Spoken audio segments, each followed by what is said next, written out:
Assalamualaikum warahmatullahi wabarakatuh.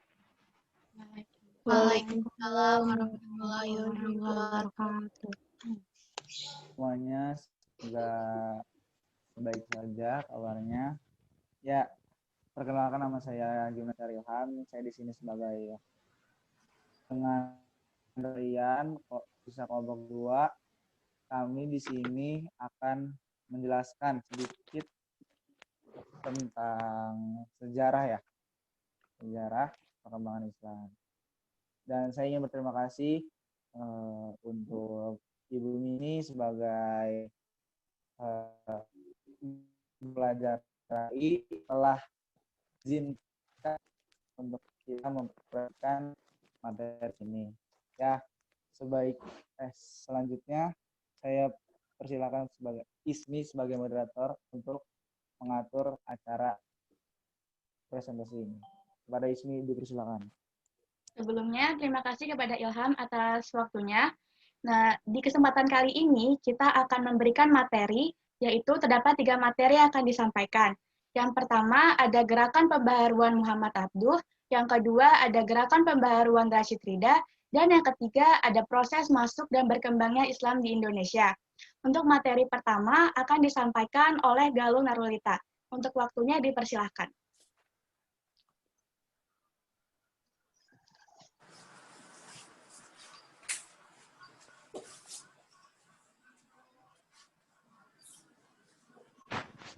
Ya, masuk materi yang pertama, yaitu ada gerakan pembaruan Muhammad Abduh. Di sini ada biodata Muhammad Abduh. Pada tahun 1849 Masehi, ia lahir di sebuah desa delta Sungai Nil, Mesir. Pada tahun 1862 Masehi, ia pergi ke Tanta untuk belajar agama kepada Syekh Ahmad. Tahun 1866 Masehi, ia pergi ke Kairo untuk belajar di Al-Azhar. Tahun 1871 Masehi, ia bertemu dengan Jamaluddin Al-Afghani. Tahun 1877 Masehi, ia meraih gelar sarjana dan mengajar di Kairo. Tahun 1878 Masehi, ia mengajar di Darul Ulum. Tahun 1882 Masehi, ia ditangkap, dipenjara, lalu dibuang ke luar negeri, tepatnya di Paris. Tahun 1884 Masehi, bersama Al-Afghani, ia mendirikan dan menerbitkan Al-Urwah Al-Wusqa. Tahun 1885 Masehi, ia tinggal di Beirut dan mengajar di sana. Tahun 1888 Masehi, ia kembali ke Mesir. Tahun 1894 Masehi, ia menjadi anggota Majelis A'la atau Dewan Administratif di Al-Azhar. Tahun 1899 Masehi, ia menjadi mufti dan anggota Majelis Syura atau Dewan Legislatif di Mesir, dan tahun 1905 Masehi ia meninggal dunia. Lanjut, ada sejarah singkat Muhammad Abduh. Nah, Muhammad Abduh ini lahir di Mesir pada tahun 1849 Masehi. Ayahnya bernama Abduh Hasan Khairullah, berasal dari Turki, sedangkan ibunya adalah seorang Arab yang silsilahnya sampai kepada suku Umar bin Khattab. Nah, Muhammad Abduh ini berasal dari keluarga petani yang sederhana, taat, dan cinta ilmu. Muhammad Abduh ini melanjutkan studinya di Tanta. Lalu ia berguru kepada Syekh Darwisi, kemudian ia melanjutkan studinya ke Universitas Al-Azhar di Kairo. Lanjut, di sini ada gerakan pembaruan Muhammad Abduh. Gerakan pembaruan yang dilakukan oleh Muhammad Abduh ini berupaya untuk memurnikan ajaran Islam dengan kembali kepada Al-Quran dan Hadis. Hal ini terkait dengan banyaknya fenomena bid'ah dan khurafat. Nah, di mana bid'ah ini adalah membuat sesuatu tanpa ada contoh sebelumnya atau menambahkan atau mengurangi ketetapan pemahaman yang tidak berdasarkan kepada ilmu pengetahuan. Nah, berikut ini ada beberapa pembaruan pemikiran yang dilakukan oleh Muhammad Abduh. Yang pertama ada pembaruan di bidang akidah dan ibadah.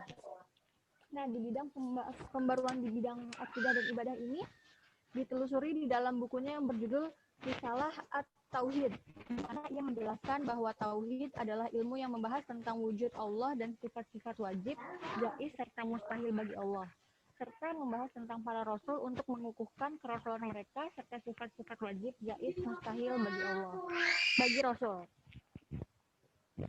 Nah, yang kedua, lanjut ada pembaruan di bidang pendidikan, di mana Hasil dari pembaruan Abduh di bidang pendidikan ini, ia berhasil memasukkan mata kuliah filsafat pada kurikulum Universitas Al-Azhar. Cara yang ditawarkan oleh Abduh ini dengan menyandarkan dan membangkitkan semangat berpikir masyarakat Islam melalui pendidikan dengan menggelorakan semangat ijtihad. Nah, usaha Abduh ini juga menuai hasil dengan melahirkan pemikiran-pemikiran yang kreatif dari kalangan masyarakat Islam pada generasi sesudahnya. Lanjut, pembaruan yang ketiga yaitu di bidang politik. Nah, pada usia 23 tahun, tepatnya tahun 1871 Masehi, Muhammad Abduh bertemu dengan Al-Am, jadi pemimpin redaksi Al-Waqai Al-Mishriyah, yaitu koran surat kabar. Nah, dan pada tahun 1880 ini oleh Urabi Kasa, yang kemudian ia menjadikan koran itu sebagai sarana untuk menyuarakan perlawanannya terhadap Inggris dan Prancis. Karena ia menyuarakan perlawanannya, ia akhirnya ditahan di Paris.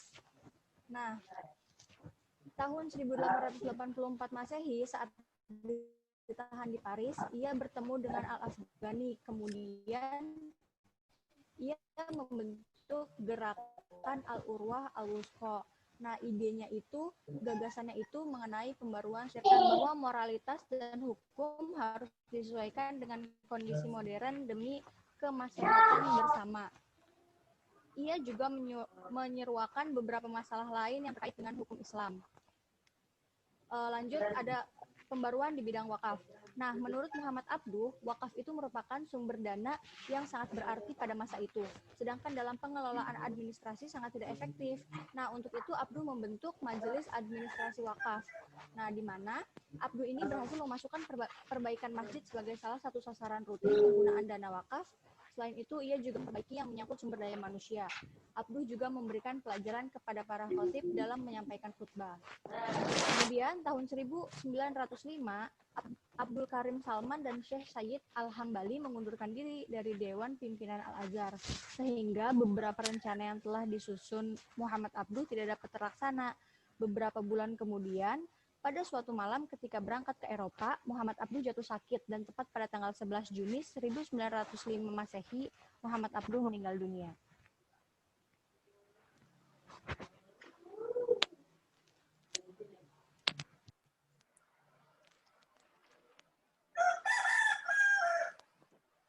Nah, selanjutnya ada gerakan pembaharuan Rashid Ridho.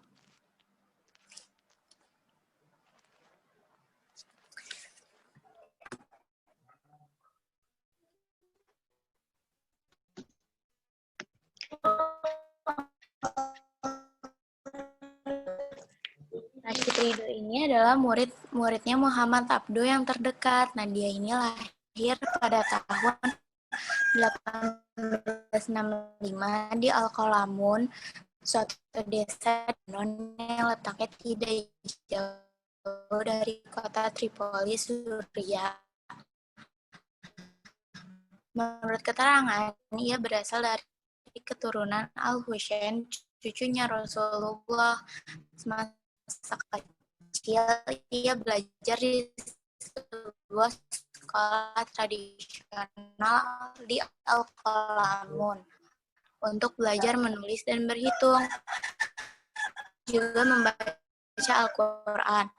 Nah, pada tahun 1882, ia meneruskan pelajaran di Al-Madrasah Al-Wataniyah Al-Islamiyah, yaitu sekolah. Nah,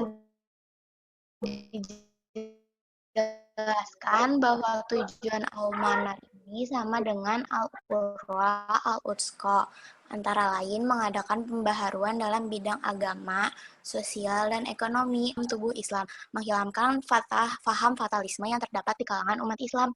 Faham fatalisme adalah faham yang salah yang dibawa tarekat-tarekat tasawuf, meningkatkan mutu pendidikan dan membela umat Islam terhadap permainan politik di negara-negara bagian barat.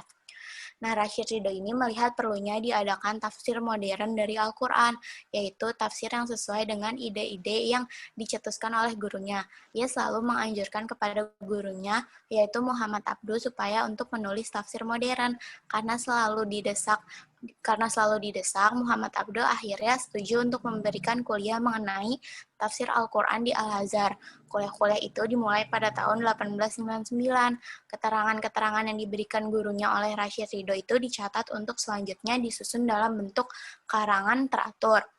Nah, terus ada apa yang ia tulis itu ia serahkan selanjutnya kepada gurunya Muhammad Abduh setelah mendapat persetujuan lalu disiarkan dalam Al-Manar. Dengan demikian akhirnya muncullah apa yang kemudian dikenal dengan tafsir Al-Manar. Nah, ini ada pemikiran pembaharuannya Rashid Ridho. Yang pertama, ada pembaharuan Rashid Ridho dalam masalah ijtihad. Lebih jauh mengenai ijtihad, Rashid Ridho berkata, tidak ada islah pembaruan kecuali dengan dakwah, tidak ada dakwah kecuali dengan hujah atau argumentasi yang dapat diterima secara rasional, dan tidak ada hujah dalam hal mengikuti secara buta atau taklid. Yang mesti ada adalah tertutupnya pintu taklid buta dan terbukalah pintu bagi faham rasional yang argumentatif adalah awal dari setiap upaya islah.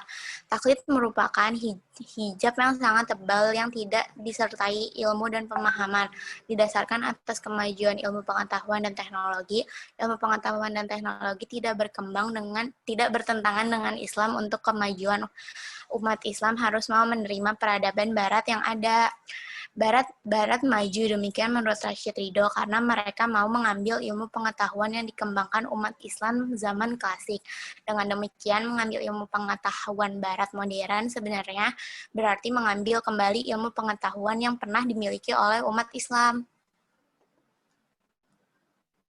Terus yang kedua ada pan-Islamisme. Sebagaimana Al-Afghani, Rashid Ridho juga melihat perlunya dihidupkan kesatuan umat Islam.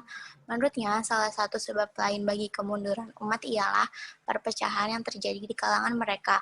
Kesatuan yang dimaksudkan oleh beliau bukanlah kesatuan yang didasarkan atas kesatuan bahasa atau kesatuan bangsa, tetapi kesatuan atas dasar keyakinan yang sama. Rashid Ridho tidak memberikan format yang jelas bagi bentuk kesatuan yang dimaksud. Ia hanyalah menawarkan kekhalifahannya sekaligus mengemban fungsi sebagai kepala negara. Khalifah menurutnya karena mempunyai kekuasaan legislatif, maka harus mempunyai sifat mujtahid. Tetapi khalifah tidak boleh bersifat absolut. Ulama merupakan pembantu-pembantunya yang utama dalam soal memerintah rakyat. Itu menurut Rashid Ridho. Untuk mewujudkan kesatuan umat itu, ia pada mulanya meletakkan harapan pada kerajaan Utsmani. Tetapi harapan itu hilang setelah Mustafa Kamal berkuasa di Istanbul dan kemudian menghapuskan sistem pemerintahan kekhalifahan. Selanjutnya ia meletakkan harapan pada kerajaan Saudi Arabia setelah Raja Abdul Al-Aziz dapat merebut kekuasaan di semenanjung Arabia. Nah, di masa tuanya Rashid Ridho ini, meskipun kesehatannya telah terganggu, dia tuh nggak mau tinggal diam gitu dan senantiasa aktif pergi ke sana kemari. Akhirnya ia meninggal pada bulan Agustus tahun 1935 sekembalinya dari mengantarkan Pangeran Suud ke kapal di Suez. Jadi meninggalnya tuh di kapal waktu perjalanan pulang.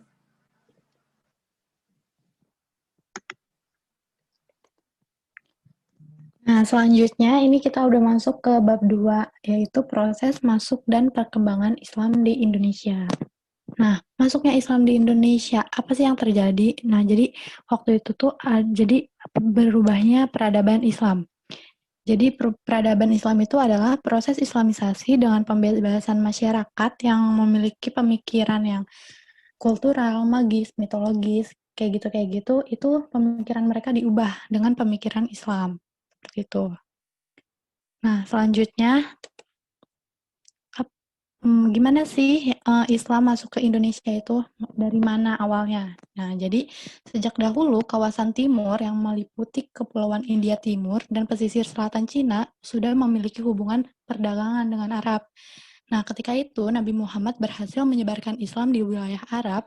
Para pedagang Arab yang datang ke Indonesia itu melalui wilayah Aden. Aden itu di Yaman kalau sekarang.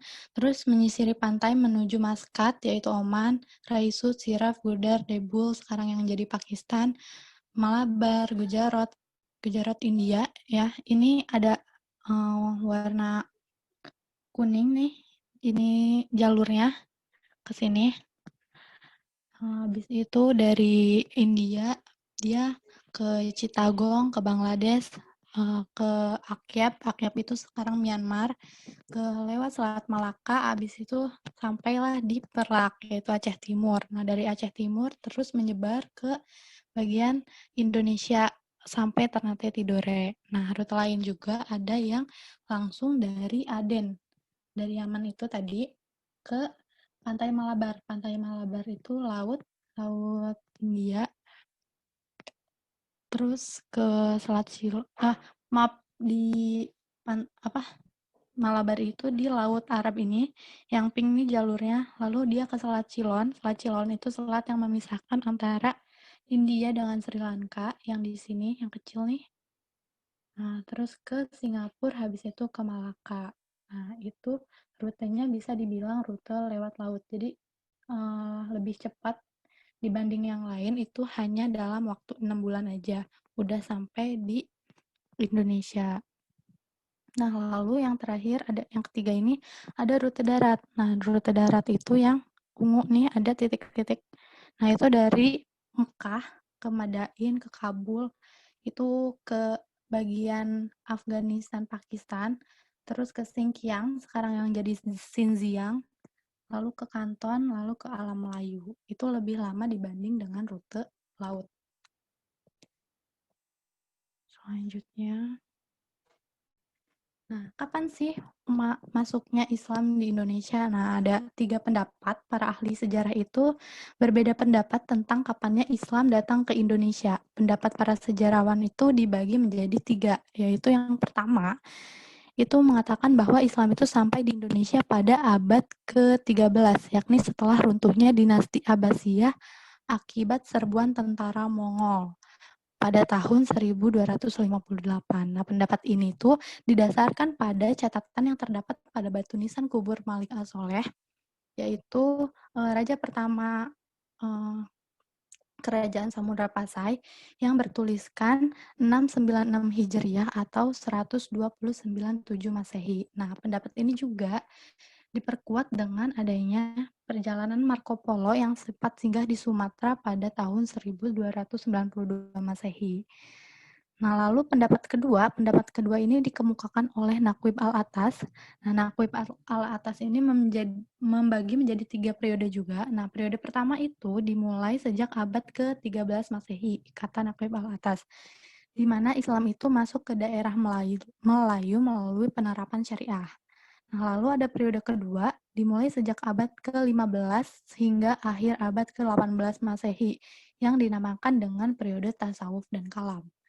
Lalu ada yang periode kedua ini, pada masa ini itu pandangan hidup bangsa Melayu itu banyak dipengaruhi oleh Islam, seperti istilah-istilah dan konsep hidup bangsa Melayu banyak dipengaruhi oleh Islam itu, kayak konsep Arab yang masuk ke istilah bahasa Melayu. Kalau sekarang kayak kata serapan. Nah, kan banyak kan kata-kata Indonesia yang diserap dari bahasa Arab. Nah, itu dari sini.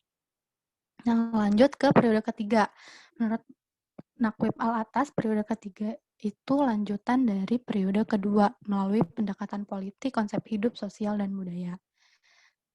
Lanjut ke pendapat ketiga. Nah, pendapat ketiga itu menyatakan bahwa sejak awal abad ke-7 Masehi, yaitu sejak zaman Khulafaur Rasyidin, Islam itu udah masuk ke Indonesia. Hal ini tuh diperkuat dengan adanya berita Cina zaman dinasti Tang, atau itulah, pokoknya tahun 618 sampai 907 Masehi, yang menyebutkan orang Tasih, yaitu orang Arab, itu mengurungkan niat mereka untuk menyerang kerajaan Holing yang waktu itu diperintahkan oleh Ratu Sima tahun 674 Masehi. Nah, bukti lainnya itu adalah pada batu nisan seorang ulama bernama Syekh Ruknuddin di Baros. Nah, Barosnya bukan di Baros ini ya, di Baros Tapanuli, Sumatera Utara. Nah, itu di dalam nisannya tertulis tahunnya 48 Hijriah, yakni 670 Masehi atau 7 abad ke-7 Masehi. Nah, dari 3 pendapat ini kan simpang siur tuh. Kapan sih sebenarnya waktunya Islam tuh masuk ke Indonesia? Nah, akhirnya diadakanlah seminar nasional tentang masuknya Islam ke Indonesia yang diadakan waktu itu di Medan pada tahun 1963 dan disimpulkan bahwa agama Islam itu masuk ke Indonesia pada abad ke-1 Hijriah atau abad ke-7 Masehi. Seperti itu. Nah, selanjutnya ada proses penyebaran Islam di Indonesia. Nah, proses penyebaran Islam di Indonesia ini dilakukan oleh para pedagang, kaum sufi, dan pengamal tarekat sejak abad ke-12 Masehi. Menurut Azumardi Azra, ada 4 tema pokok yang berkaitan dengan permulaan penyebaran Islam di Nusantara, yaitu yang pertama, Islam itu katanya dibawa langsung dari Arab. Yang kedua, ini dikenalkan oleh para guru dan penyiar profesional. Penyiar profesional itu mereka yang bermaksud menyebarkan Islam secara gandeng, semacam gandeng gitu. Ketiga, pihak yang mula-mula masuk Islam adalah penguasa. Dan yang keempat, itu mayoritas para penyebar Islam dilakukan oleh para mubalik. Selanjutnya, kan tadi dari masuknya dari abad ke-7, lalu penyebarannya itu abad ke-13. Nah, cukup lama kan. Nah, jadi Islam masuk ke Indonesia itu pada abad ke-7, tapi Islam itu diketahui oleh masyarakatnya itu pada abad ke-13 Masehi. Jadi cukup lama Islam dikenal di Indonesia itu. Seperti itu. Lalu kalau di Jawa itu, Islam itu eksistensinya itu terlihat pada abad ke-15 Masehi, di mana waktu di Jawa itu Islam itu berhasil memasuki wilayah politik yang selanjutnya digunakan untuk mendapatkan dukungan rakyat agar mereka memeluk Islam, kampanye besar-besaran. Jadi waktu itu terjadi kampanye besar-besaran atas nama Islam. Terus Islam itu memegang hegemoni politik di Pulau Jawa. Jadi sebelumnya Islam itu kan kayak sebagai pendatang ya, terus merupakan komunitas kecil, jadi nggak diperhitungkan, jadi kurang diperhitungkan sama masyarakat sehingga untuk penyebarannya itu sedikit sulit. Jadi berlangsung lama, nggak langsung datang terus menyebarkan, enggak gitu. Nah, di sisi lain, Islam itu berperan sebagai realitas yang mampu menciptakan solidaritas emosional yang baik dan perekat ideologis sama kaum muslim. Jadi, para pedagang dari luar itu masuk ke Indonesia itu enggak yang secara enggak ribut gitu. Maksudnya damai-damai aja. Jadi, rakyat Indonesia juga menyebut mereka kayak biasa-biasa aja, enggak nganggap ada sebuah ancaman gitu dari Islam. Enggak kayak gitu. Jadi hal ini tuh yang membuat orang Islam yang masuk ke Indonesia pada saat itu mudah untuk menembus dinding istana gitu. Jadi buat nyebarin Islam itu gampang. Awalnya itu karena di banyak penguasa-penguasa kerajaan Indonesia yang awalnya masuk Islam seperti itu, kayak contohnya Kerajaan Demak sama Mataram II.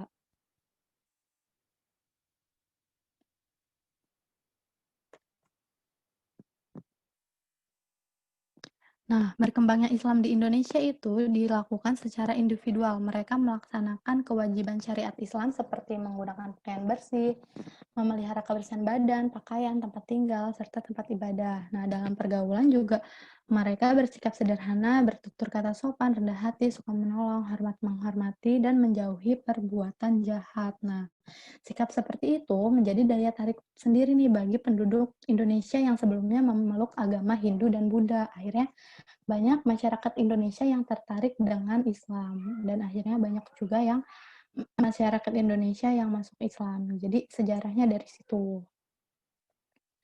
Nah, para penguasa kerajaan itu menilai bahwa ajaran-ajaran Islam masuk ke Indonesia itu menilai itu tuh nggak ngeganggu stabilitas pemerintahan, bahkan ikut memperkuat ketahanan pemerintahan dan mempercepat persatuan. Karena emang Islam itu kan bersatu ya, mereka baik-baik aja, damai-damai aja. Nah, selain itu ada kecakapan Muslim di bidang pengobatan. Nah, kemampuan pengobatan ini lambat laun membuahkan hasil, yaitu pada saat itu kaum Muslim itu ada yang diangkat oleh raja menjadi sebuah wali.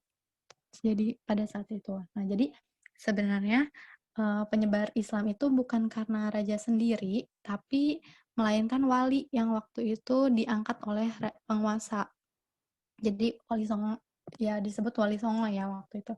Wali songo lah yang mempersebarkan Islam di wilayah Indonesia. Nah, kan tadi juga disebutin sama aja Demak sama Kerajaan Mataram II itu penguasanya udah masuk Islam ya. Nah, hal itu jadi kesempatan tersendiri buat Islam, apalagi pada saat itu Kerajaan Demak itu berdiri pada saat runtuhnya Kerajaan Majapahit. Jadi pas Kerajaan Majapahit runtuh itu kayak sebuah angin besar gitu bagi Kerajaan Demak ya pada tahun 1500 Masehi itu Majapahit itu mengalami kemerosotan dan kemunduran. Maka banyak daerah yang melepas dari kekuasaan Majapahit sehingga Kerajaan Demak itu ada kesempatan buat berdirinya Kerajaan Demak dan menyebarkan Islam karena Kerajaan Demak itu sudah bercorak Islam kan pada saat itu. Akhirnya dari situlah Islam berkembang. Jadi dari Aja segitu aja. Kurang lebihnya mohon maaf. Kalau misalnya ada yang mau ditanyain, tinggal tanya-tanya aja karena Aja juga nyampainya. Mohon maaf kalau misalnya kurang jelas atau apa. Cukup sekian dari Aja. Terima kasih. Dah, Ismi.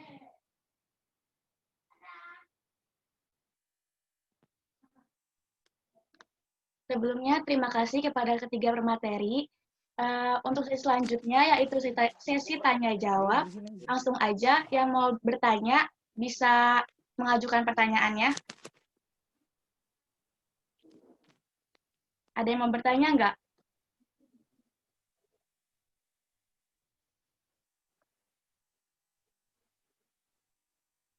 Mau bertanya? Ya, Adel, silakan. Assalamualaikum warahmatullahi wabarakatuh. Saya pengen nanya, kan tadi kan masuknya Islam di Indonesia kan sangat mudah ya. Nah, kan kita tahu bahwa budaya-budaya di Indonesia tuh apa sih tradisi-tradisi yang ada di Indonesia tuh sangat kental ya. Yang itu tuh dari nenek moyang. Nah, itu kan pasti susah kan dirubahnya. Nah, bagaimana Islam itu dapat merubah, maksudnya dapat menyelipkan gitu ya, ajaran-ajaran Islam ke tradisi-tradisi yang ada di Indonesia gitu. Terima kasih. Terima kasih. Selanjutnya, ada yang mau bertanya lagi? Mau ditampung apa?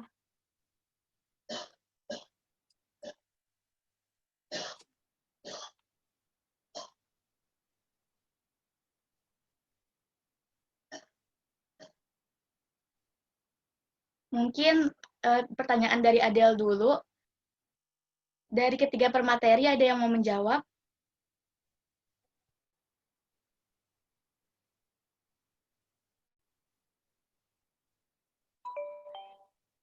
Ya gimana Adel? Mohon maaf tadi Adel nanya apa? Kita kan tahu ya kalau misalnya budaya-budaya apa tradisi-tradisi di Indonesia tuh sangat kental ya. Iya. Ya. Nah, bagaimana agama Islam itu menyelipkan gitu kan? Kan itu kan tradisi-tradisi zaman nenek moyang dulu kan. Nah, kan kita kan masuknya Islam kan pasti merubah budaya-budayanya, bukan budaya-budaya, maksudnya adat-adatnya pasti dirubah-rubah gitu kan. Nah, bukan merubah semuanya, bukan, maksudnya kan pasti menyelipkan beberapa gitu ajaran Islam gitu kan. Nah, bagaimana pada saat itu gitu ya, agama Islam itu menyelipkan ajaran Islam itu ke tradisi-tradisi yang ada di Indonesia gitu. Iya, baik. Langsung aja ya dijawab kali ya. Iya. Nah, jadi pada saat itu kan banyak pedagang dari luar negeri itu masuk ke Islam. Nah, mereka itu datang ke Indonesia secara damai-damai aja dan nggak mengalami pemberontakan. Lalu mereka yang para pedagang ini menetap di Indonesia lama, nggak cuma sebentar, dan menerapkan apa ya, banyak kebaikan-kebaikan dari Islamnya sendiri, kayak tadi kayak ibadah-ibadah, pokoknya sikap-sikap mereka tuh baik, dan mereka juga baik ke rakyat Indonesia, dan akhirnya rakyat Indonesia itu mudah nggak gampang sih, maksudnya menilai bahwa oh ya Islam tuh baik ya. Akhirnya secara perlahan-perlahan mereka juga diajak berpikir oleh para pedagang Arab ini untuk sedikit-sedikit mereka tuh mengasih masukan tentang secara perlahan tuh, sambil berdagang sambil ini, mereka di Indonesia mereka itu menyelipkan gitu syariat-syariat Islam, nggak secara langsung gitu, maksudnya secara perlahan. Jadi dalam secara perlahan akhirnya mereka rakyat Indonesia juga nggak merasa terbebani, dan oh iya sadar gitu akhirnya gitu kalau Islam itu baik gitu. Dan ya gitu sih sebenarnya dari Aja. Oke, terima kasih.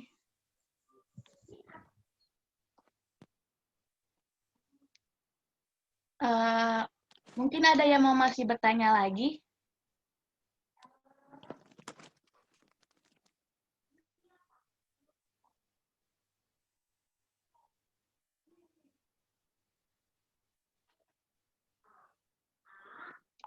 Kalau udah nggak ada lagi, mungkin bisa langsung kesimpulan yang akan diberikan oleh Fathiatur Rahma sebagai notulen.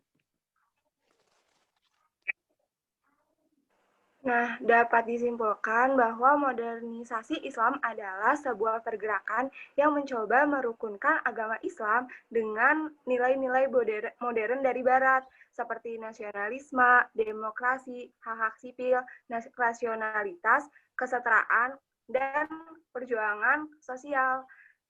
Nah, modernisasi itu tidak sama dengan sekularisme karena para pendukungnya masih merasa agama memiliki peranan yang penting dalam kehidupan bernegara.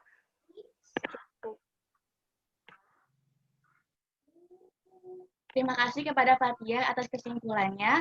Untuk sesi terakhir, yaitu sesi penutup, akan saya serahkan kepada Gimnastiar Ilham sebagai host.